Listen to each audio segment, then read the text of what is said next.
Emmanuel Macron, l'homme aux promesses grandioses, voit son rêve de service national universel s'effondrer comme un château de cartes, emportant avec lui les espoirs d'une jeunesse exemplaire.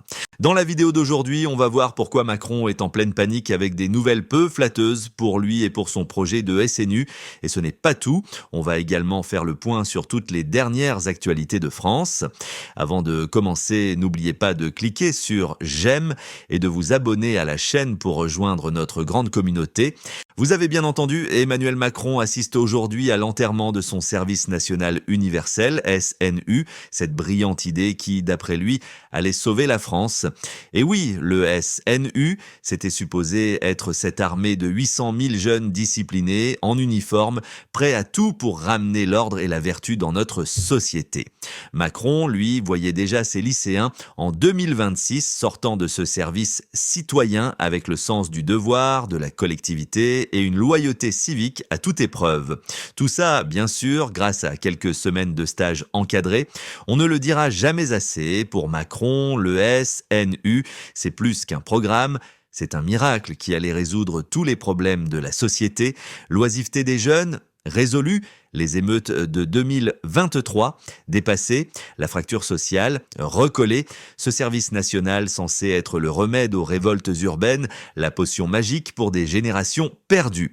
Après tout, quoi de plus efficace que quelques semaines de vie en communauté pour réparer une jeunesse entière?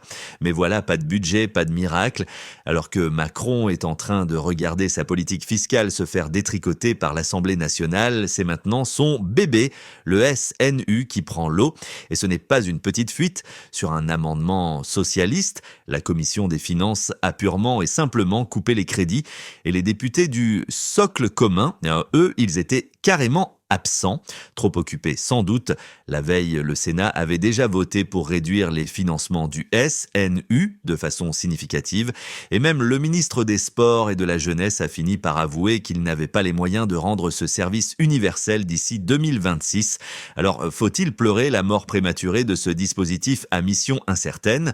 Soyons honnêtes, aujourd'hui, le SNU, c'est 64 000 jeunes volontaires qui y participent, tous apparemment ravis, si l'on en croit l'Institut national de la jeunesse. Un rapport de la Cour des comptes s'est penché sur ce programme et n'a pas manqué de souligner ses faiblesses. Coûts sous-estimés, objectifs flous et une mise en œuvre qui ressemble plus à un coup de pinceau qu'à un projet d'envergure. 128 millions d'euros pour 2025 et un potentiel entre 3 et 5 milliards en vitesse de croisière. Et tout ça pourquoi?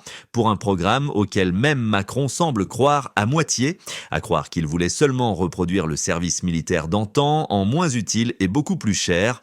Alors, ce SNU devait-il vraiment éradiquer la violence et l'incivilité, comme Macron semblait le penser? Voyez un peu la réalité. Cette semaine encore, à Rennes et Poitiers, des jeunes se sont affrontés dans des fusillades en plein jour avec le narcotrafic en toile de fond. Vous pensez vraiment que le SNU aurait changé quoi que ce soit? Macron, lui, semble y croire, mais pour le moment, son armée morte repose en paix sous le poids du couperet budgétaire. Drapeau en berne, finances à sec. Il ne nous reste plus qu'à espérer le prochain miracle du président. On passe maintenant à l'actualité suivante, Emmanuel Macron au Maroc. La question que tout le monde se pose, pourquoi Yacine Bellatar est dans la délégation? Personne ne sait, même pas lui. Alors que le cortège officiel se pavane sur les tapis du palais royal marocain, une question flotte dans l'air. Mais qu'est-ce que Yacine Bellatar fait là? Oui, vous avez bien entendu, lui-même ne sait pas. Et le plus incroyable, c'est que, visiblement, Emmanuel Macron non plus. On pourrait penser que l'amitié entre Macron et Bellatar expliquerait sa présence. Non, ne rêvons pas, un voyage officiel ne doit pas ressembler à une sortie entre potes du quartier. Alors peut-être que ce sont les fameuses convictions humanistes de Yacine qui plaisent tant au président. Oui, celles-là même qui l'ont poussé à s'en prendre violemment à l'imam Chalgoumi, jusqu'à le mettre en danger. Visiblement chez Macron, protéger un homme menacé de mort et faire copain-copain avec celui qui lui colle une cible dans le dos, c'est compatible. À se demander si les contradictions ne sont pas finalement la vraie doctrine du président. Ah, mais peut-être que Bellatar est là pour son casier judiciaire, car oui, rien de tel qu'une condamnation à 4 mois de prison avec sursis pour menace de mort, pour incarner les valeurs de la République française à l'étranger. Peut-être qu'à l'Élysée, on prend le concept de seconde chance très au sérieux, au point de tolérer le harcèlement en série. On rappelle d'ailleurs que Bellatar a, entre autres joyeusetés, souhaité de planter et violer la mère d'un humoriste. Ambassadeur de France, vraiment, le plus croustillant, c'est peut-être ce qui se trame derrière ses convictions. Bellatar, qui, rappelons-le, s'est permis d'organiser un dîner en tête-à-tête avec Tariq Ramadan pour financer une organisation islamiste dissoute peu après l'assassinat de Samuel Paty. Le genre de détail qui, pour Macron, passe à la trappe. Car oui, pour notre président, il est tout à fait normal d'embarquer quelqu'un qui ne se gêne pas pour déclarer « Je ne suis pas Charlie et je ne suis pas Nice non plus ». Et quand on questionne Bellatar sur sa présence, lui-même botte en touche en lâchant, grand classique, que ça fait le jeu de l'extrême droite. Oui, la carte magique pour éviter de répondre, sauf que cette fois, même lui n'y croit plus. Et Macron, qu'est-ce qu'il en pense ? Visiblement, pas grand-chose. Interrogé sur le sujet, il répond que la question est anecdotique. Ah, bien sûr, quand il s'agit de la violence et des idéologies toxiques, Macron appelle ça un détail. Il faut croire qu'en 2024, pour notre président, l'islamisme radical et le harcèlement violent, c'est du pipeau. Que l'on se rassure, Yacine Bellatar, porte-drapeau d'un certain islam politique, est donc juste un détail dans l'immense tableau du « en même temps » macroniste. Bref, avec Macron, on n'est jamais au bout de nos surprises. Entre l'incohérence assumée et la complaisance calculée, notre président continue de donner à la France une image atypique à l'international. Parlons maintenant d'une histoire assez drôle, quand un ancien ministre de Macron se trompe et vote avec le RN pour l'abrogation de la réforme des retraites. Alors que l'Assemblée nationale planchait sur les propositions de loi du Rassemblement national, voilà qu'une drôle de surprise surgit. Aurélien Rousseau, ex-ministre de la Santé sous Emmanuel Macron, appuie par erreur sur le bouton pour abroger la réforme des retraites. Oui, vous avez bien entendu, un ancien pilier du gouvernement qui, par accident, serait soudainement d'accord avec le RN. Et pourtant, Rousseau n'est pas un inconnu dans l'opposition à la politique actuelle. Après tout, il a quitté le gouvernement en raison d'un désaccord sur la loi immigration, preuve d'un certain malaise.